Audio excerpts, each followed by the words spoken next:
Marilah kita pelajari gen yang aktif, gen yang tidur, dan mutasi. Sebelum kita mempelajari apa itu gen yang aktif dan gen yang tidur, marilah kita ingat kembali tentang materi pembelajaran kita mengenai pertumbuhan dan perkembangan zigot. Ingat bahwa semua organisme multiseluler berasal dari satu sel zigot. Apabila satu sel zigot ini akan dijadikan sebagai organisme multiseluler dewasa, maka satu sel zigot ini harus membelah. Perhatikan baik-baik bahwa di dalam satu sel zigot terdapat kromosom dan terdapat DNA. Dengan demikian, di dalam satu sel zigot terdapat gen. Apabila satu sel zigot ini membelah menjadi dua sel, maka hasil pembelahannya adalah dua sel yang mengandung gen-gen yang sama persis dengan gen-gen yang terdapat di dalam satu sel zigot. Apabila kedua sel ini membelah secara terus-menerus hingga terbentuk morula, maka di dalam tiap-tiap sel morula ini mengandung gen-gen yang sama persis. Kesemuanya mengandung gen-gen yang sama persis dengan gen-gen yang terdapat pada satu sel zigot. Apabila morula terus membelah sehingga membentuk janin, maka di dalam tiap-tiap sel penyusun janin itu mengandung gen-gen yang sama persis. Dan apabila janin kemudian tumbuh menjadi organisme multiseluler dewasa, maka di dalam tiap-tiap sel penyusun organisme ini memiliki gen-gen yang sama persis. Artinya, gen-gen yang terdapat di dalam sel penyusun kepala dengan gen-gen yang terdapat di dalam sel-sel penyusun kaki itu adalah sama persis. Namun, jika kita bercermin, maka apabila kita bercermin wajah kita, maka kita dapat melihat bahwa sel-sel penyusun wajah kita memiliki sifat yang tidak sama. Sekarang marilah kita pelajari apa itu gen yang aktif dan gen yang tidur. Ingat sekali lagi bahwa di dalam setiap sel penyusun satu tubuh organisme multiseluler memiliki jumlah kromosom yang sama dengan jumlah gen dan macam gen yang sama. Namun, pada sel yang berbeda, gen yang diekspresikan juga berbeda. Misalnya,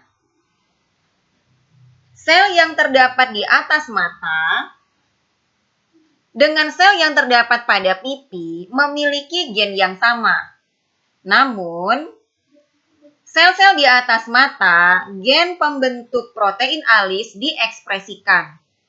Namun, pada sel pipi, gen-gen pembentuk protein alis tidak diekspresikan. Akibatnya, beda sel, beda sifat. Ringkasnya, penyebab hal tersebut itu adalah karena adanya gen yang aktif dan gen yang tidur.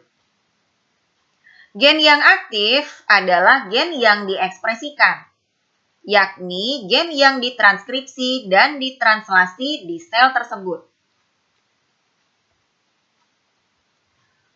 Aktif tidaknya suatu gen diantaranya dipengaruhi oleh yang pertama adalah letak. Misalnya, gen pengkode pembentukan protein kumis hanya diekspresikan pada sel-sel yang terdapat di atas bibir. Pada sel-sel yang tidak terdapat di atas bibir, gen pengkode pembentukan protein kumis tidak diekspresikan, meskipun gennya ada. Yang kedua, dipengaruhi oleh umur. Misalnya, gen pengkode pembentukan protein penyusun sperma hanya diekspresikan ketika anak laki-laki telah mencapai umur tertentu.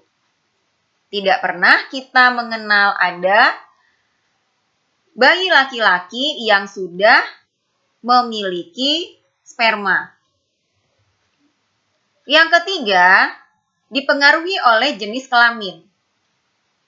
Misalnya, gen pengkode pembentukan protein air susu hanya diekspresikan pada mamalia betina saja.